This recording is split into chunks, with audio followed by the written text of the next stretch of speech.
Hello friends, আজকে আমরা গিয়েছিলাম শ্যামনগর মেলা আর বাবুজি কলোনির নোয়াপাড়া উৎসবে।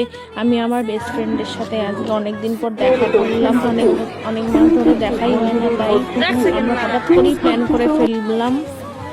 আমরা বিকেল 5টা নাগাদ বেরিয়েছিলাম, কিন্তু প্রচণ্ড ঠান্ডা, প্রচুর শীত করছিল। তাতেও আমরা অনেকটা হাঁটাহাঁটি করেছি, এনজয় করেছি, খাওয়া দাওয়া করেছি। তার সঙ্গে আর্ট গ্যালারিও দেখলাম, বেশ সুন্দর। এটা নোয়াপাড়া উৎসবে হয়েছে।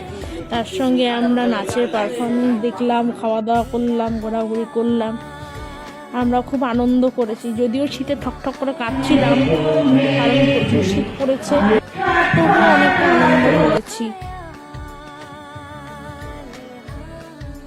আমরা মোমো খেয়েছি, ফুচকা খেয়েছি, তার সাথে আমরা অনেকটা স্টল দেখলাম। জাস্ট দারুণ লাগছে।